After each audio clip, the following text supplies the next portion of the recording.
Moi, c'est Franck Marina.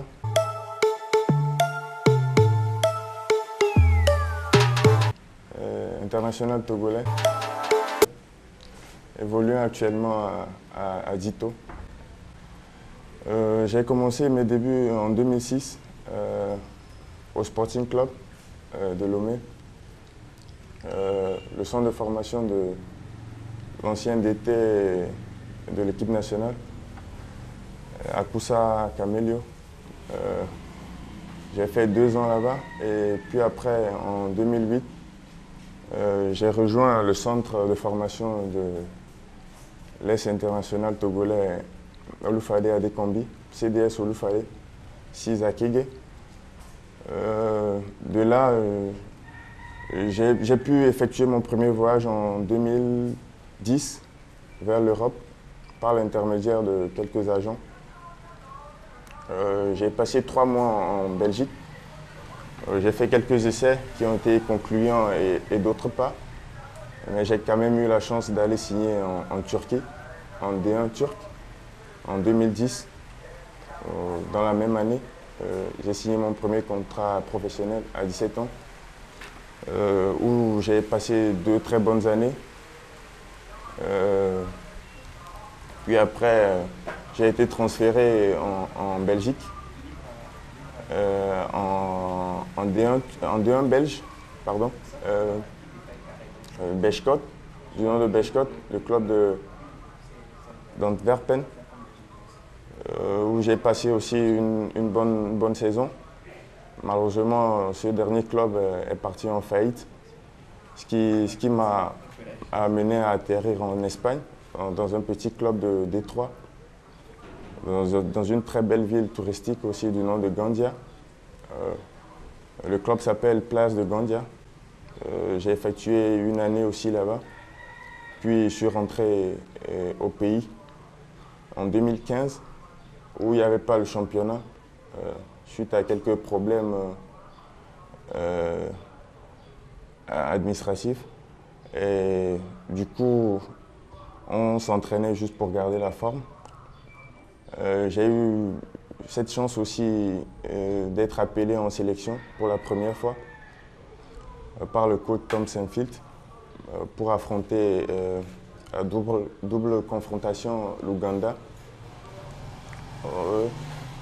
Après ça, j'étais convoité par quelques clubs, d'où un club en Finlande et puis en Moldavie. J'ai dû choisir la Moldavie. Je suis allé en Moldavie en 2016, plus précisément à Dacia, où il y avait déjà 2 compatriotes togolais, du nom de Amand Gafar et Mani Sapol, d'où l'intégration était plus facile pour moi. Donc j'ai effectué une année aussi en Moldavie et puis après je suis rentré au pays en 2017.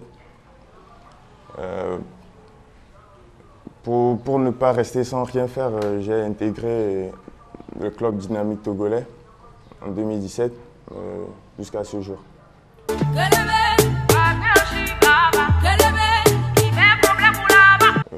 Depuis le début du confinement, mes journées, elles se ressemblent.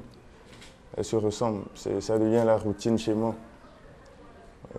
C'est bien vrai que je passe plus de temps en famille, surtout avec ma fille.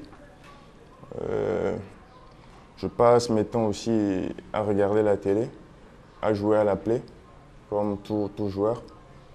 Et sans oublier aussi de garder la forme surtout. J'essaie de travailler plus cardio, en faisant du vélo, en faisant des sauts à la corde aussi.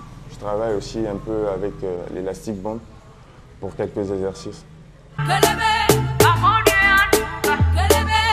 Vraiment, cette situation, elle est délicate et cette maladie, elle a paralysé tous les secteurs d'activité. Du coup, surtout dans mon domaine, dans le domaine sportif, tout est stoppé, on est à la maison. Bien sûr qu'il y en a qui travaillent, mais bon, je parle plus pour moi. On est obligé de continuer à rester à la maison et à respecter surtout les mesures barrières. Et j'exhorte surtout la population et mes acteurs sportifs à faire pareil et à rester chez eux. Tu n'aimes pas, oh toi là-bas, toi qui veux pour moi que ça n'avance pas. Aïe, oh toi. J'aimerais vraiment les encourager parce que c'est pas facile. C'est une situation vraiment très difficile. Surtout les acteurs sportifs, à les encourager surtout à ne pas baisser les bras, à continuer toujours pas à travailler et à ne pas se laisser aller, surtout à contrôler son hygiène de vie pour pouvoir bien reprendre après. Et pour la population, je les invite surtout à respecter aussi les consignes barrières, comme je viens de le dire, et à rester chez eux. Là-bas, toi qui veux pour moi que je ne brille pas. Et Willow, oh toi là. En tant que footballeur, comme tout footballeur, il y a toujours des hauts et des bas. Dans la vie en général, comme tout footballeur, j'ai rencontré des difficultés. J'ai traversé beaucoup de choses, surtout dans mes débuts. Je me suis dit peut-être que j'étais adolescent, je ne savais pas ce que je faisais. Peut-être que c'était dû à mon hygiène de vie, mais les blessures ne m'ont pas lâché. J'ai enduré beaucoup de choses côté blessures. Parce que ce n'est pas facile de rester hors du terrain pendant des semaines, voire des mois. Tu vois tes coéquipiers qui s'entraînent tout le temps. Quand même, c'est la passion qui nous réunit. Donc, tu te sens triste et ce n'est pas facile. Donc, ces moments-là, je les ai traversés grâce à des conseils de quelques grands que j'ai côtoyés et surtout que j'étais bien entouré. Donc, c'est pour cela que je me tiens encore ici et je continue toujours pas à faire ce que j'aime.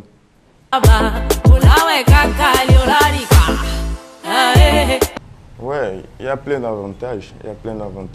Surtout que tu deviens un joueur professionnel. C'est en partie, tu peux dire que tu as réalisé ton rêve. Être joueur pro, tu mènes une vie bien. D'abord, tu as la chance d'être appelé en sélection pour défendre les couleurs de ton pays. Et dans la même occasion, tu amènes les gens à prendre du plaisir, tu donnes du plaisir aux gens. Tu es plus respecté dans ton pays, autant que dans la ville où tu joues. Et tu es un modèle de joueur pour les jeunes. Et on joue pour quoi en fait? C'est pour gagner sa vie, c'est pour gagner de l'argent. Et quand tu es pro, tu as tout cela. Tu gagnes bien ta vie, tu as de l'argent et tu peux bien t'occuper de ta famille. Comme des avantages, il y a des inconvénients aussi. Déjà, pour arriver à ce niveau, il faut faire des sacrifices. Et moi, je l'ai connu. Parce que déjà, pour devenir pro, il faut déjà faire des sacrifices. Déjà, tout petit, tu dois d'abord quitter ta famille pour aller loin. C'est pas facile, c'est pas évident pour tout le monde. Je l'ai connu, à 17 ans, j'ai quitté ma famille pour l'Europe et c'était pas facile. Il faut être dur mentalement. Et arriver là-bas aussi, il faut faire face à des rythmes de travail durs. Il faut être dur mentalement pour y arriver. Il faut s'attendre aussi à être critiqué à ce niveau-là par les supporters, les médias. Et il faut contrôler aussi ses émotions. Parce qu'il y a des moments où tu perds des matchs, on t'engueule dans les vestiaires et tout. Il faut savoir se contrôler et tout. Et après cela aussi, déjà à 35 ans, ta carrière elle est finie. Il faut prévoir aussi une reconversion et tout. Donc je peux dire aussi que ce sont les inconvénients d'être professionnel en Europe. Pour toi là-bas, tout est mon Dieu défini. Je vais parler d'abord dans le court terme. Déjà, j'ai plein de projets en vue.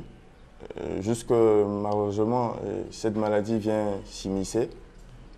Ma prière première, c'est d'abord que tout se stabilise, que tout rentre dans l'ordre. Et pourquoi pas retourner en Europe pour continuer ma carrière footballistique. Et même si ce n'est pas en Europe, dans le monde autre que le Togo. Et j'entreprends aussi, après ma carrière, j'ai des projets. Pas d'être entraîneur, pas ça, mais j'ai plein de projets en vue. Je ne vais pas rentrer dans les détails maintenant. Ouais, super. Merci beaucoup. On tient vraiment à vous remercier.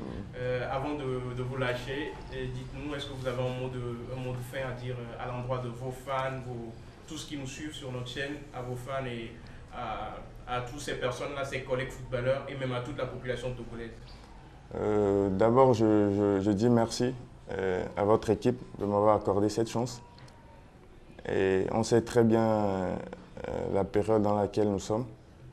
Et je voudrais inviter surtout la population à respecter les mesures barrières, comme je le répète, à rester chez eux pour le bien-être de tout un chacun. Et en espérant très bien retrouver le terrain, en espérant que les activités sportives reprennent le plus tôt possible. Merci.